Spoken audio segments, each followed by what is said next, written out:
Well, I feel pretty naked after this whole day. I'm going to ask you today, how naked are you now? That's a hell of a lot of information you got this day. And I'm going to add even some more. Please hold on, bear with yourself, bear with me, we'll manage another 15 minutes. So what did we do today? We were talking about how to persuade and unlock drivers that subconsciously influence your audience behavior. And we were talking about that this session, then you can explore and exploit this knowledge. So we basically turned you into a big asshole, separating people from their money without even them being aware how you did it. Is that how you want to be? Is that what you want to see in the mirror if you shave yourself or you're doing your makeup-y thing? There's one thing worse than applying psychology, and that is not thinking about psychology at all, because it's always psychology. Right? We just make you aware of what's happening in the brain, and I hope that you're going to apply psychology a lot more, and also think about the ethics of, or as Natalie says, the integrity. Anyhow, since we've been talking about psychology so much, I decided not to. And I decided, well, I'm from a country, it's the Netherlands, and we have one thing in common. The Netherlands is there. Is this a laser pointer? Yeah, wow. Where it says Deutschland on the map. That was a while ago. Thank you for helping us. But we are a kingdom. Does anyone from the UK know how this guy's called? King, yeah. He's called Willem Alexander. You know how she's called? Maxima, yeah, she's from Argentina.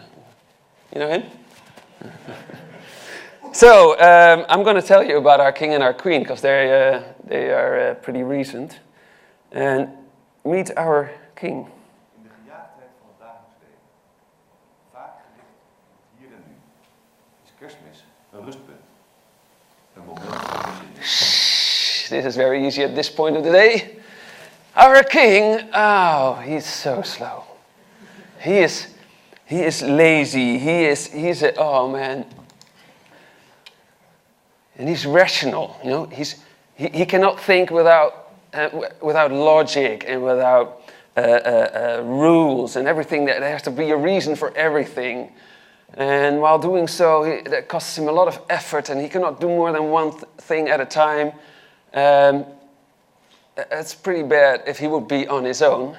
But luckily, there's this other person, which is our queen, and that's Maxima, and he controls Maxima. Now, Maxima is from Argentina, and she is pure emotion. She is totally intuitive. She is like this. If you invite her to a party, this is our queen, you know. And she's a beauty. Those are the breasts I would like to have, but I don't have. We love our queen, right? And she does, you know, she is basically the opposite of Willem, right? She doesn't like rules. When you apply rules, she starts to be naughty. Yeah? And she's never asleep. She's always awake. She's always partying. And she can do more than one thing at a time. She can do a million things at a time. And it's seamlessly effortless, right? The only bad thing about her is that she has so little control over her own behavior. And that's why it's so good that we have Willem and that they together rule our country. Is that interesting? Yeah. Actually, it's more like this, right? She rules the country because he's half of the time asleep or busy doing his one thing, and he needs all his attention and effort just to do that one little thing. And then the rest of the time he's only busy making excuses and alibis for all the behavior that Maxima has been displaying with all her naughty ideas. So that's more, okay, that's it about our king and our queen. I will tell you a bit about applying psychology. I am yet another psychologist. How many psychologists are there in this room? Please raise your hands. This is the highest psychology rate I ever saw. Chinwag, you are very good at psychology rate optimization. I love that. So there are a lot of people who know about what a lot of people call a customer, but it's actually a brain. 100 billion neuron cells, 1,000 billion glial cells, and 1,000 connections between these cells. Everyone who knows something about behavior pretends to know something about the most complex structure known in universe, maybe apart from universe itself. And I'm in the business and I run a company that separates these brains from their money.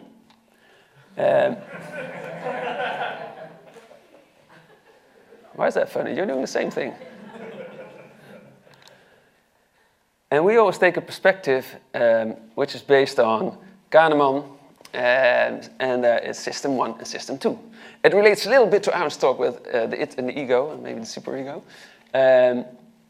Because there are a lot of theories, which we call dual processing theories, where it comes down to that there are two systems. And one model is different from the other, but if you're new to psychology, it's just good to know that basic assumptions are very often based on two systems. And Kahneman won the Nobel Prize with this distinction, and it's, of course, this is Willem, our rational, conscious, logical system, which needs a lot of effort and attention, can only do one thing at a time, but we are in control of. And the other system, which is emotional, largely subconscious, and intuitive, does a million things at a time, seamlessly effortless, and largely automatic. If we talk about persuading the subconscious, we are mostly talking about this. But I don't want to be an asshole, so I'm going to tell you about both. Which was not in the agenda, but we were afraid that you wouldn't show up. How to persuade this guy. So we have this Willem who's asleep, and if we want to talk to Willem in that brain of our customer, then we first have to wake him up. And I'm just going to show you a few tricks. There are hundreds of techniques or tricks or bias or heuristics, however you want to call it. There are also lots of psychology forms. You got social and consumer economic, behavioral economics, blah, blah, blah. And they all take a different perspective, so it's pretty fuzzy. I'm just going to give you some nice examples. At the end of the day, I'm not going to dive too deep into theoretical frameworks. But it's logical that you have to wake Willem up. One of the things is to do something which Maxima is incapable of processing. This is an ad from a large bank, and by iterating we found out we have to make the ad look like a search result at this real estate site. But we've also found out that in order to wake Willem up and make people consciously think about their mortgage while they're searching for a house, all we had to do was turn the house upside down. Do you see it? So when you sell your house, sell it upside down. It's not a small effect, right? Yeah.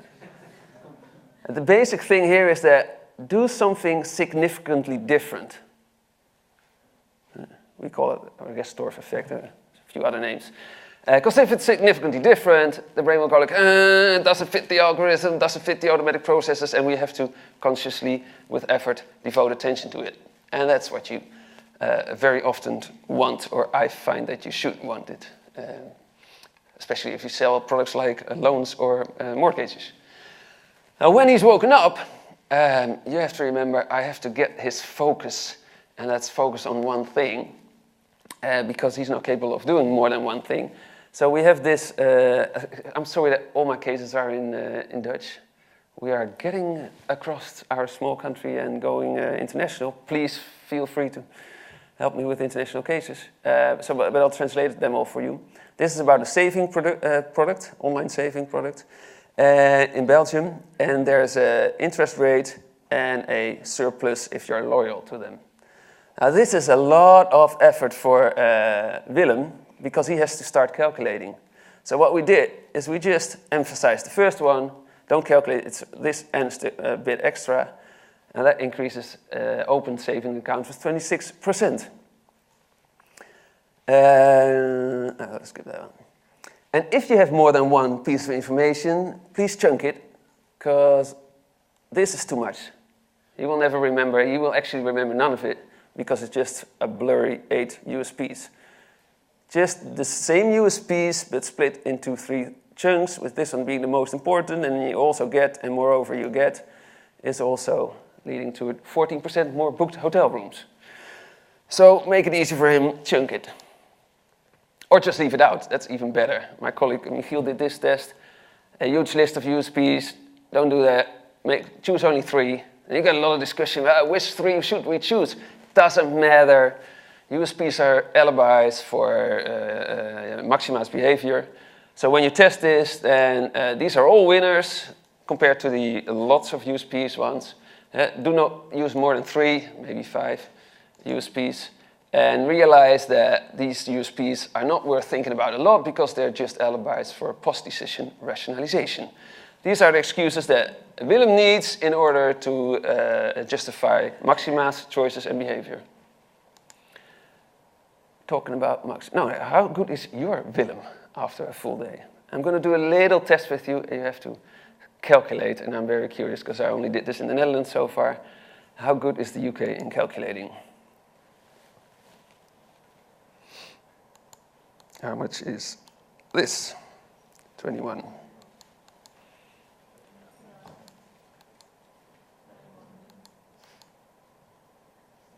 Getting more difficult.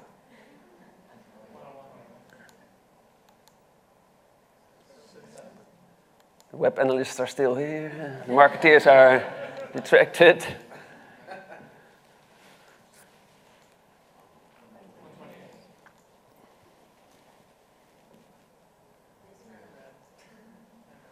More than half of you thought about the color red, and more than half of you thought about a hammer. Because in Western societies, the color red is the most prototypical color, and a hammer is the most prototypical tool. Now there are, of course, lots of colors and lots of tools, but why does this work? Because we depleted Willem completely. We made him, after a full conference day, have him calculate, and he was struggling and struggling more, and some Willems already I saw were asleep already, and boff, he was gone. And then I ask a question, and I get the answer from the only one who's awake, because she's always awake, and that's Maxima. That's why this works. And talking about Maxima, how to persuade this woman.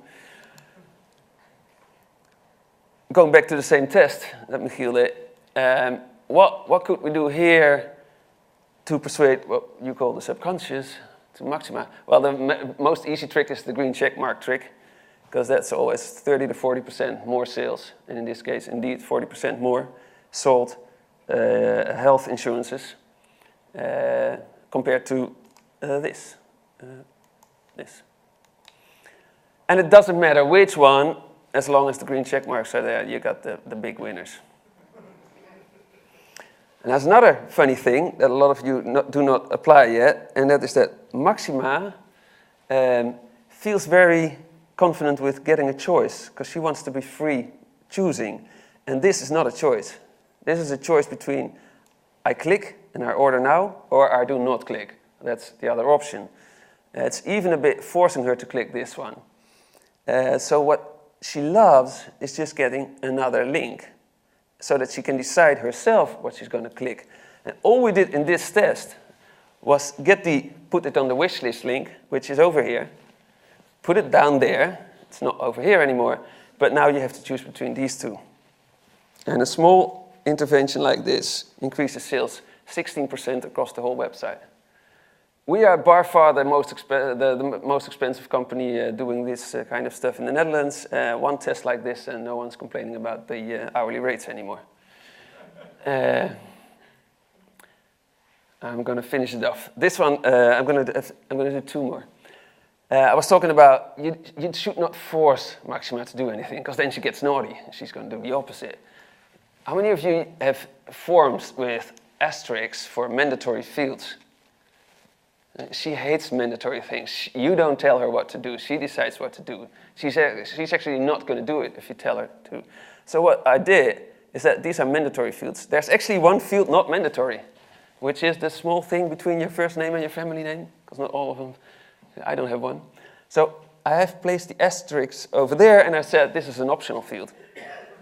Now rationally, logically, this is exactly the same form. Because if it's not optional, it's non-optional, it's mandatory. Does it make the hotels more full? 24% more people book a hotel a room via this form than via that form. Yeah. We talked about this a lot. She's very vulnerable to what others think about her. And that's why social proof works. It's one of the main reasons why it works. And why it does not work with loans or mortgages or other socially undesirable products. So social proof on a loan website is, you have to take it off. But we tested it with other products and it works. Yeah, saving. We all think you're good when you're saving. But if you need a loan to buy a car, you're an asshole. You shouldn't have bought the car. It's the crisis and blah, blah, blah. That was about that one. And the last test I will show you is my favorite, because I would love to be touched by Maxima. But Maxima also loves to be touched and touch you. So, I mean, touch, if I would walk up to someone and touch her, or him, I'll probably go for her, that does a lot in our brain and the other's brain. Touch does a lot of things. But even on a website, just clicking on it does a lot of things. So what we were testing is that you have this website where you can book this room, the same hotel site. We just put a pop-up there, and then we ask, how do you feel about pop-ups? And Willem will answer, I hate pop-ups. I always click this cross. I do. Go on. But it's a touch. And Willem is probably not there, he's not in control.